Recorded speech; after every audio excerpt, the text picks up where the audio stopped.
Have you ever picked up a book, started reading, and felt your mind light up like someone just flipped a switch inside your brain? That spark, that curiosity, that little thrill when you discover something new, it never has to go away, not with age. In fact, it becomes even more important as we grow older. Because after 65, keeping your mind sharp isn't just about solving puzzles or playing memory games. It's about feeding your brain the right fuel-stimulating ideas, stories that stir emotions, and words that make you think just a little deeper. And believe it or not, the books you choose to read can help protect your memory, improve your focus, and even reduce your risk of cognitive decline. Now, I know life moves differently after retirement. The days aren't as rushed, but sometimes that extra time can feel a bit too quiet. Maybe the television becomes background noise, or the phone doesn't ring as often as it used to. And in those moments, it's easy to let our minds drift. But here's the thing: your brain craves challenge and stimulation, just like your muscles need movement. And one of the most powerful, accessible, and enjoyable ways to give your brain that workout is through reading. This isn't about textbooks or long academic reports. It's about choosing the right kinds of books that keep your mind active, your heart full, and your spirit lifted. So today, I want to share with you a few types of books, 5, to be exact, that can help you stay mentally fit after 65. These aren't just random suggestions. They're supported by what we know about brain health, and they're the kinds of reads that spark curiosity, stretch your thinking, and even bring you joy. And we'll start with one that might surprise you. Let me ask you something. When was the last time you got lost in a mystery? You know, the kind of story that keeps you turning the pages late into the night, trying to figure out who did it, what happens next, or how the puzzle fits together. Mysteries, thrillers, detective novels, they're not just entertaining. They're like mental gymnastics. Following clues, connecting dots, remembering characters, anticipating outcomes, it all challenges your brain in subtle, powerful ways. And that's exactly what we want. This genre trains your working memory, strengthens your ability to focus, and gives your analytical thinking a boost. Plus, they're fun. Whether you're a fan of Agatha Christie or more into modern crime fiction, the right mystery can be just the spark your brain needs to stay engaged and alert. Now, let's shift gears for a moment. Think about books that make you reflect. Books that explore the deeper questions about life, purpose, love, faith, and what it means to age gracefully. Memoirs, autobiographies, spiritual reflections. These types of books do something remarkable. They invite your brain to process emotions, make connections between your own experiences and someone else's, and reflect on the journey you've walked so far. This isn't just a passive activity. It activates the emotional centers of the brain and engages memory recall in a gentle, affirming way. You begin to remember things you hadn't thought about in years.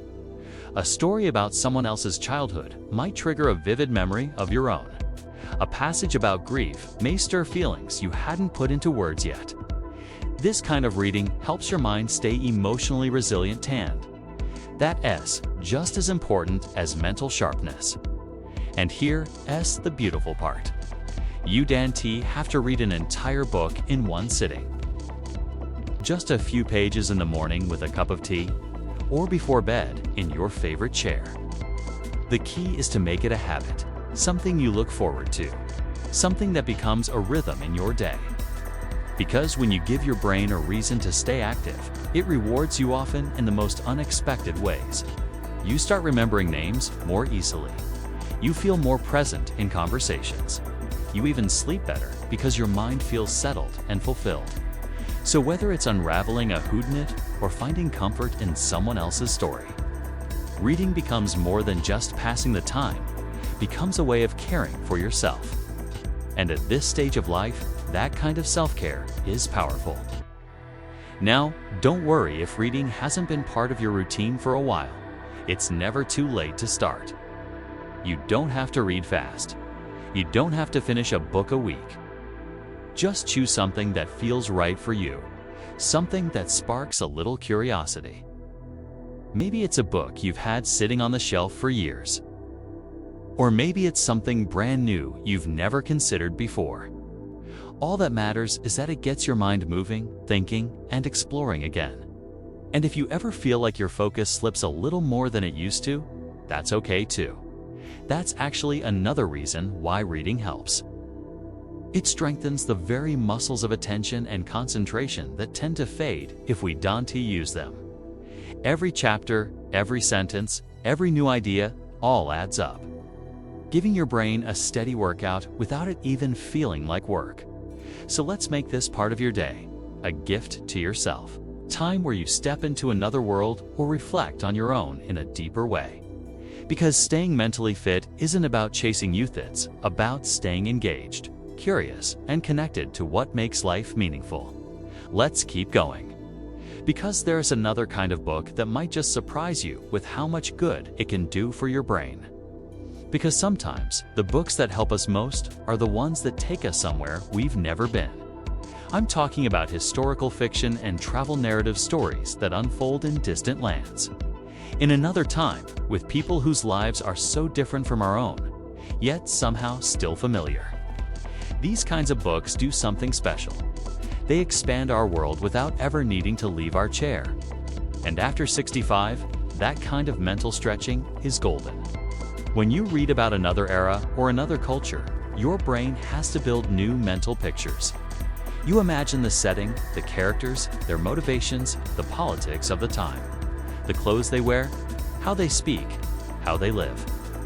It's like giving your imagination a workout, and your brain, it loves that. Neurologists have found that visualization and imagination stimulate the same neural pathways we use for memory and attention. So, in a very real way, these stories are keeping your brain flexible, engaged, and young. But there's another layer too. These stories can help you reflect on your own life, offering fresh perspective. Reading about someone surviving hardship in 1800s Europe might make you appreciate your own resilience. A travel memoir from someone exploring Southeast Asia might awaken a desire to explore, maybe not by plane, but through books, conversations, or even local adventures. It's the inspiration that matters. These books remind us that the world is still full of wonder, even if we've lived through a lot of it already. And that brings us to another kind of book that's incredibly valuable. Books that teach you something new.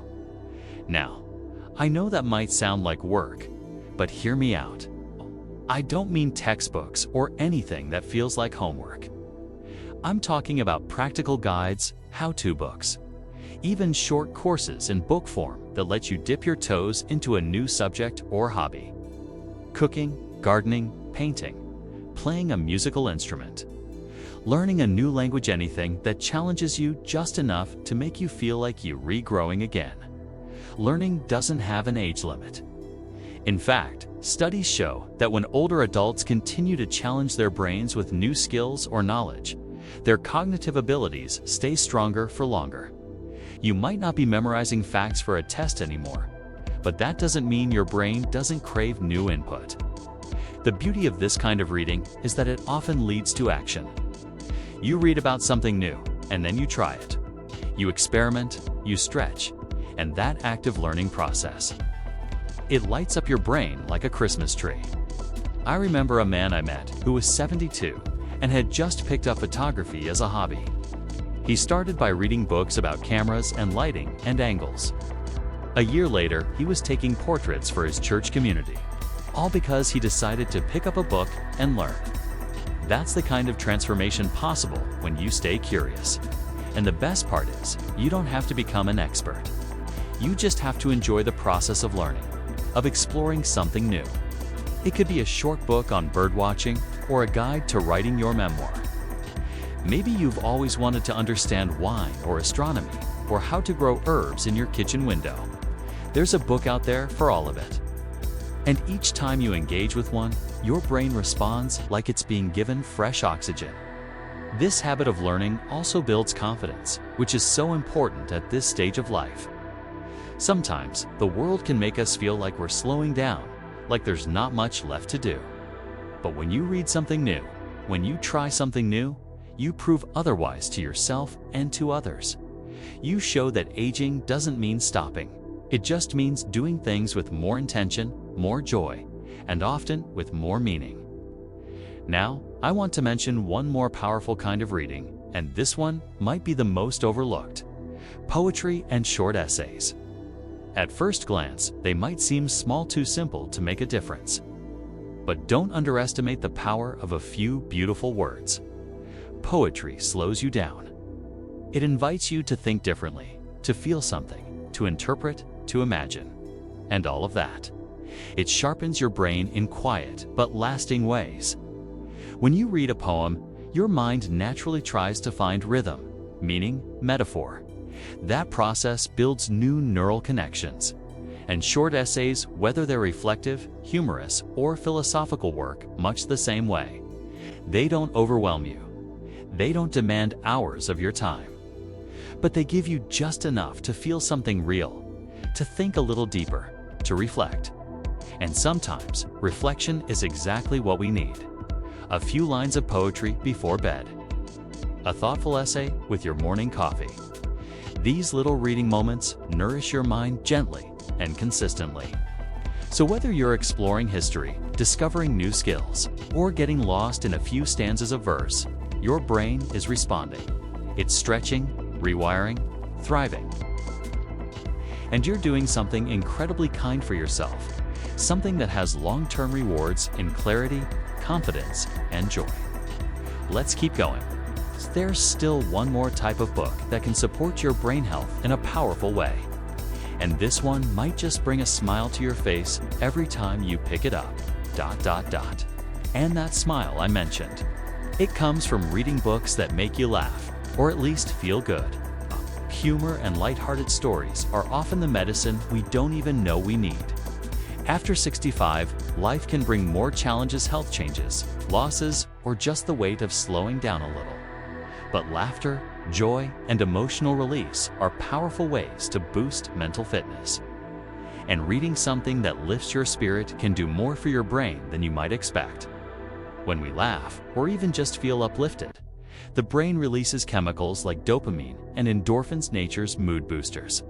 These not only improve emotional well-being, but also strengthen cognitive function by reducing stress, increasing motivation, and improving memory retention. Think about that.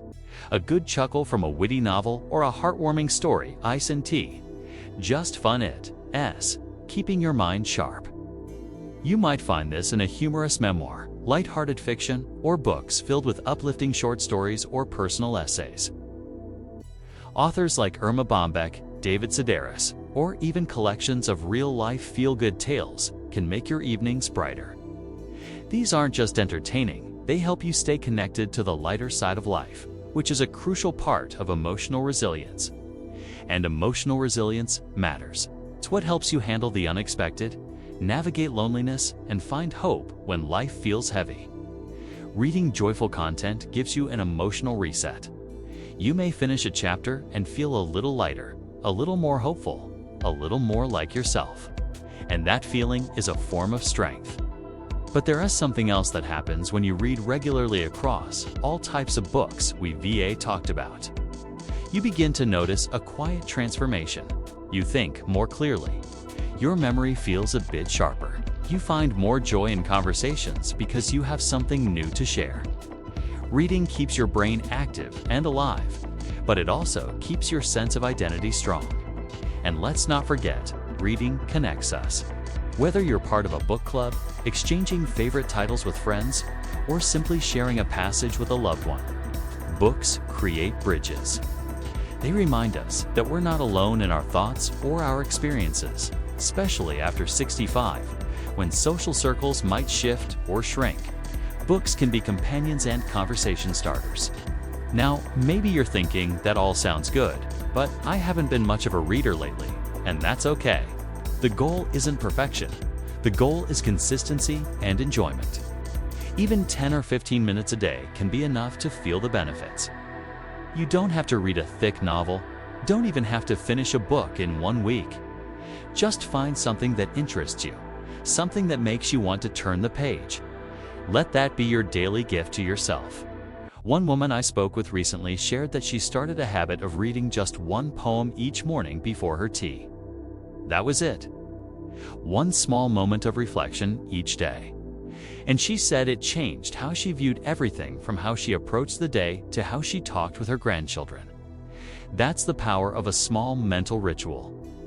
It doesn't take hours, but it adds life to your years. The truth is, you don't need to wait for motivation to strike. Make reading a part of your environment. Leave a book near your chair. Put one on your bedside table. Download an audiobook and listen while you fold laundry or go for a walk.